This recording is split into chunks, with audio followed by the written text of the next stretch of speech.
허락하신 하나님의 말씀은 이사야서 63장 7절로 14절까지 말씀입니다. 내가 여호와께서 우리에게 베푸신 모든 자비와 그의 찬송을 말하며 그의 사랑을 따라 그의 많은 자비를 따라 이스라엘 집에 베푸신 큰 은총을 말하리라. 그가 말씀하시되 그들은 실로 나의 백성이요 거짓을 행하지 아니하는 자녀라 하시고 그들의 구원자가 되사 그들의 모든 환난에 동참하사 자기 앞에 사자로 하여금 그들을 구원하시며 그의 사랑과 그의 자비로 그들을 구원하시고 옛적 모든 날에 그들을 드시며 안으셨으나 그들이 반역하여 주의 성령을 근심하게 하였으므로 그가 돌이켜 그들의 대적이 되사 친히 그들을 치셨더니 백성이 옛적 모세의 때를 기억하여 이르되 백성과 양떼의 목자를 바다에서 올라오게 하신 이가 이제 어디 계시냐? 그들 가운데 성령을 두신 이가 이제 어디 계시냐? 그의 영광의 팔이 모세의 오른손을 이끄시며 그의 이름을 영원하게 하려 하사 그들 앞에서 물을 갈라지게 하시고 그들을 깊음으로 인도하시되 광야에 있는 말같이 넘어지지 않게 하신 이가 이제 어디 계시냐? 여호와의 영이 그들을 골짜기로 내려가는 가축같이 편히 쉬게 하셨도다. 주께서 이와 같이 주의 백성을 인도하사 이름을 영화롭게 하셨나이다 하였느니라. 환상을 통해 하나님께서 이스라엘의 대적을 심판하시겠다는 것을 예언한 선지자는 하나님께서 이스라엘 자손에게 베푸셨던 구원과 사죄를 회상했습니다. 선지자는 여기서 지나온 역사를 통해 하나님께서 당신의 백성에게 보여주신 은혜를 상기시킵니다. 출애굽해서 홍해를 건넌 사건을 언급하고 있는 것입니다. 이사야 선지자가 언급한 하나님께서 베푸신 은총은 하나님의 자비와 사랑에 근거합니다. 하나님께서 택하신 자들을 사랑하시기에 그들은 실로 나의 백성이요 거짓을 행하지 아니하는 자녀라고 말씀하고 있으십니다. 하나님께서 우리를 사랑하시기에 우리를 자녀 삼아 주셨습니다. 그래서 어떤 환난 가운데도 우리의 구원자가 되어주시는 것입니다. 7절 말씀입니다. 내가 여호와께서 우리에게 베푸신 모든 자비와 그의 찬송을 말하며 그의 사랑을 따라 그의 많은 자비를 따라 이스라엘 집에 베푸신 큰 은총을 말하리라. 여호와 하나님께서 이스라엘에게 베푸신 사랑과 자비의 은총을 말하겠다는 선지자의 의지가 엿보입니다. 10절 이하의 말씀에서 더 이상 하나님의 은총이 없다고 불평한 이스라엘 백성들의 태도와 대조를 이루고 있는 말씀입니다. 여기서 자비로 번역된 헤세드는 환경과 형편의 변화에 구애받지 않는 자기의 언약 백성을 향하신 하나님의 변함없는 사랑, 신실하고 한결같은 사랑을 강조하는 단어입니다. 하나님의 사랑은 우리가 죄를 지었다고 환경이 바뀌었다고 조건이 바뀌었다고 바뀌거나 변하지 않는 영원하신 사랑입니다. 이러한 헤세드는 하나님께서 이렇게 보이신 신실한 사랑에도 불구하고 그를 버리고 세속의 길로 달려가 버린 이스라엘 자손의 변덕스러움과 대조를 이루고 있습니다. 이스라엘은 하나님의 조건 없는 사랑을 받다 보니 변하기 시작했습니다. 착한 일을 해서 변한 것이 아닙니다. 여러분, 사람이 언제 변합니까? 돈이 많이 생기면 변합니까? 야단치면 변하게 됩니까? 혼을 내면 사람이 변합니까? 혼을 내면 움츠려 들고 방어하지 변하지 않습니다. 상처만 받습니다. 그렇다면 교육하면 변합니까? 아무리 가르쳐도 변하지 않습니다. 노력하면 변합니까? 사람이 아무리 노력해도 변하지 않습니다. 하지만 사람은 사랑받고 사랑하면 변하게 됩니다. 용서하면 변합니다. 가치 없는 자를 받아주면 변하게 됩니다. 사람은 사랑으로만 변할 수 있는 것입니다. 그러하기에 우리에게는 헤세드의 사랑이 필요합니다. 성경에 나오는 인물 가운데 가늠하다가 현장에 잡혀 예수님께 끌려 나온 여인이 있습니다. 사람들은 이 여인을 끌고 예수님 앞에 와서 반드시 돌로 쳐 죽여야 한다고 거기에 예수님을 시험하여 어떻게 할 것을 묻습니다. 그때 예수님께서 너희 중에 죄 지은 적이 없는 사람이 먼저 이 여인에게 돌을 던지라고 하셨고 이 말씀을 듣고 있던 사람들은 다 도망을 갔습니다. 이때 예수님께서 여인에게 말씀하십니다. 나도 너를 정죄하지 않겠다. 이제부터 다시는 죄를 짓지 마라. 이 여인은 그 자리를 떠나면서 저 사람은 누구일까? 저분은 누구일까? 생각하며 울기 시작했을 것입니다. 이렇게 예수님과 헤어진 후에 이 여인은 어떻게 살았겠습니까? 마음속 깊은 곳에서 예수님의 사랑과 용서와 은혜를 경험하면서 그녀는 눈물과 감사로 살았을 것입니다. 그리고 이전과 같지 않은 새로운 존재로서의 삶을 시작했을 것입니다. 이렇듯 사랑해야 사람이 변합니다. 용서해야 변합니다. 따지고 윽박지르면 변하지 않습니다. 은혜를 베풀어야 사람이 변합니다. 이것이 지금 시온을 향하신 하나님의 방법이었습니다. 하나님이 시온을 그렇게 사랑하셨습니다. 이것이 인류를 향하신 하나님의 사랑의 방법입니다. 이스라엘은, 시온은 하나님의 사랑을 기억했습니다. 하나님께서 베푸신 은혜를 찬양했습니다. 크신 은혜와 풍성한 사랑에 이스라엘은 녹아지기 시작했습니다. 오늘 우리에게 이 사랑이 필요하지 않습니까? 우리의 죄가 진홍같이 붉을지라도, 우리의 죄가 아무리 많을지라도 하나님의 사랑보다 우리의 죄가 더 클 수 없습니다. 하나님께서는 죄 많은 우리들을 사랑하고 용서하기를 원하십니다. 더 사랑하시고 사랑으로 품어 새로운 존재의 삶을 살기를 원하십니다. 계속해서 이사야 선지자는 여호와 하나님이 마땅히 받으셔야 할 것은 찬송이라고 고백하고 있습니다. 하나님의 은혜를 아는 자, 하나님의 자비를 깨닫는 자는 하나님의 크신 은혜를 찬양하지 않을 수 없습니다. 하나님의 은혜, 하나님의 자비를 경험한 그리스도인이라면 자신의 흥에 겨워 드리는 노래가 아니라 심령 깊은 곳에서 울려 퍼지는 찬양을 드릴 수 있게 됩니다.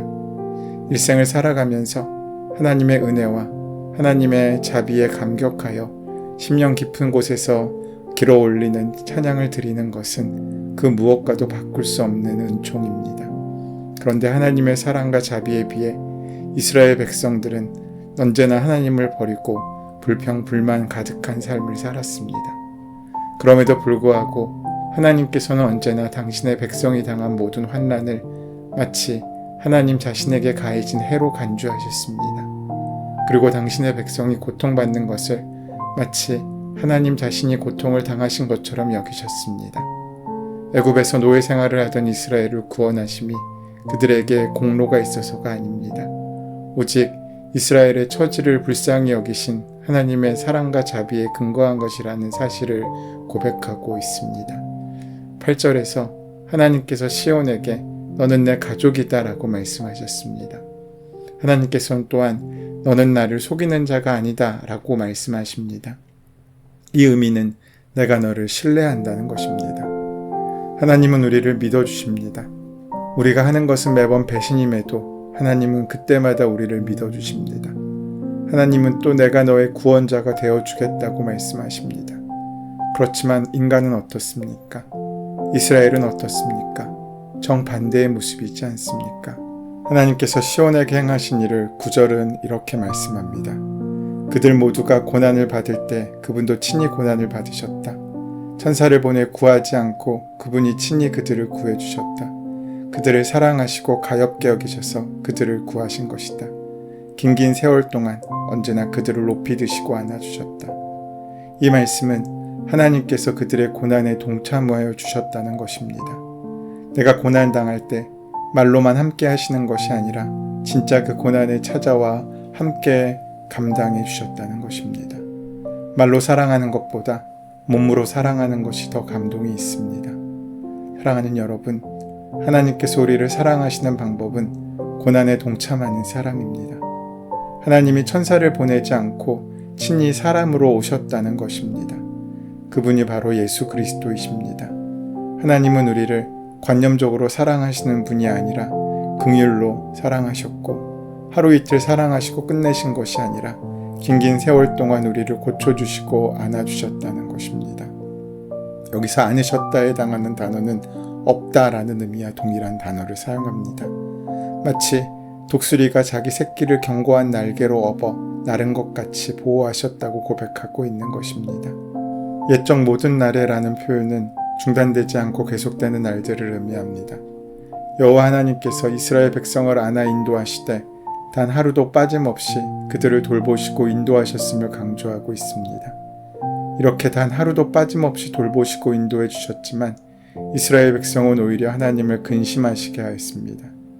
10절에서 11절 말씀입니다. 이스라엘 백성들이 광야를 걷다가 두 가지가 생각난 것입니다. 첫째는 홍해 사건입니다.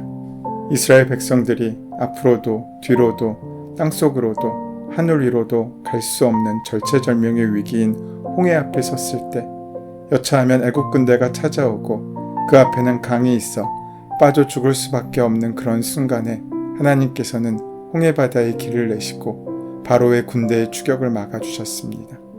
이스라엘 백성들은 그것을 기억한 것입니다. 두 번째, 성령을 보내준 사건을 기억했습니다. 그러면서 그들의 마음이 하나님 앞으로 돌아오기 시작했습니다. 우리는 누가복음에 등장하는 탕자의 이야기를 잘 알고 있습니다. 탕자가 어떻게 아버지의 품에 돌아와 안길 수 있었습니까? 그것은 아버지의 오랜 기다림 때문이었습니다. 누군가 나를 위해 기다리고 있다. 용서하고 있다. 누군가 나를 사랑하고 있다. 절대 나를 포기하지 않고 기다리고 있다라는 생각이 나를 회개하게 만들고 돌아오게 만든 것입니다. 저 사람 앞에 다시 돌아가면 내가 살겠지. 내가 용서받겠지. 저 사람은 나를 기억해 주겠지. 라는 생각을 하는 순간 그는 변하는 것입니다. 14절 말씀입니다. 여호와의 영이 그들을 골짜기로 내려가는 가축같이 편히 쉬게 하셨도다. 주께서 이와 같이 주의 백성을 인도하사 이름을 영화롭게 하셨나이다 하였느니라. 끊임없이 주님을 근심케 하는 백성에게 징계의 채찍을 주는 부모처럼 하나님께서는 이스라엘을 치셨지만 결국 목자가 초원으로 양떼를 이끌듯 하나님께서는 이스라엘 백성들을 가나안으로 이끄셨습니다. 이사야는 지금 홍해의 깊은 곳에서 골짜기의 평화를 내다보고 있습니다. 죽음의 공포가 가득한 깊은 곳에서 생명의 평화를 내다보고 있습니다. 인간의 눈에는 더 이상 희망이 없는 상황, 그 절망의 상황 속이지만 오히려 하나님은 그 안에서 은총의 비전을 보여주고 있으신 것입니다. 그것은 눈으로 보는 것이 아니라 믿음으로 볼 수 있는 것입니다. 이러한 삶을, 이러한 은혜의 비전을 현실로 살아가는 태도가 바로 성경이 말하는 하나님을 향한 신앙의 마음입니다. 물론 모든 사람들에게 이런 신앙의 눈이 열리지는 않습니다. 왜냐하면 우리는 은총의 깊이로 경험을 못하고 표피적인 것으로만 접근하기 때문입니다. 인생살이가 잘 풀리는 것에서만 하나님의 은총을 맛보려고 하기 때문입니다. 여러분의 인생이 그렇게 잘 풀린다면 그렇게 살아도 좋습니다. 하지만 언젠가는 홍해의 깊은 곳으로 들어갈 날이 우리에게도 옵니다. 모든 희망이 끊기는 것과 같은 순간이 찾아옵니다. 아무리 인생이 잘 풀려도 죽는 날이 올 것입니다. 여러분이 홍해의 깊은 곳에 내려가는 순간이 바로 그때입니다. 평소에 그런 깊은 곳을 외면한 채 재미있는 인생만 생각하고 살았다면 죽음은 말 그대로 절망으로 다가올 것입니다. 살아있는 동안 절망의 깊은 곳에서 하나님의 은총을 경험한 사람이라고 한다면 골짜기로 내려가는 가축처럼 편히 쉴 것에 대한 희망으로 가득하게 될 것입니다. 우리보다 먼저 그 홍해의 깊은 곳으로 내려가신 분이 있으십니다. 바로 예수 그리스도이십니다. 이 땅에서 잘 먹고 잘 살다가 죽으신 것이 아닙니다. 사고를 만나거나 병들어 죽으신 분도 아닙니다. 예수님은 당시에 가장 저주스러운 사형의 방법이었던 십자가에 달려 죽으셨습니다. 오죽하면 예수님께서 나의 하나님 왜 나를 버리셨습니까? 라고 한탄하셨겠습니까? 하지만 예수님은 그 비참한 절망의 자리에서 자신의 미래를 온전히 하나님께 맡겼습니다. 그리고 그 저주스러운 죽음을 받아들였습니다. 예수님의 십자가 죽음 이후로 이 세상의 그 누구도 더 이상 혼자 고독하게 죽지 않게 되었습니다. 죽음이 두렵지 않다는 것이 아닙니다. 그것이 고통스럽지 않게 되었다는 것이 아닙니다. 그곳은 그 절망의 자리에 부활의 주님이 함께 하심으로 새로운 소망과 새로운 생명의 꿈을 꿀 수 있게 되었다는 것입니다. 그러하기에 사랑하는 여러분, 이제 홍해의 깊은 곳을 두려워하지 마시기 바랍니다. 그곳에 이미 우리보다 먼저 우리를 위한 사랑으로 죽음 가운데 생명의 길을 내신 주님께서 함께 하십니다. 그분을 통해서 우리 삶에 개입하신 하나님의 은총이 얼마나 깊은지를 보시기 바랍니다. 그 은총을 실제로 살아내시기를 바랍니다. 그리고 다른 이들에게 그 사실을 말로, 삶으로 전할 수 있는 복음의 증인의 삶을 살아가는 복된 하루가 되시기를 소원하고 축원합니다. 은혜의 주님, 우리의 구원자가 되실 뿐만 아니라 이 땅 가운데 우리의 신음소리를 들으시고 우리의 삶을 은혜로 채우시는 주님의 역사를 소망합니다. 자비와 사랑으로 함께 하신 주님께 감사하며 더욱더 주님만 의지해 살아가는 우리들 되게 하여 주시옵소서. 예수님의 이름으로 기도드립니다. 아멘.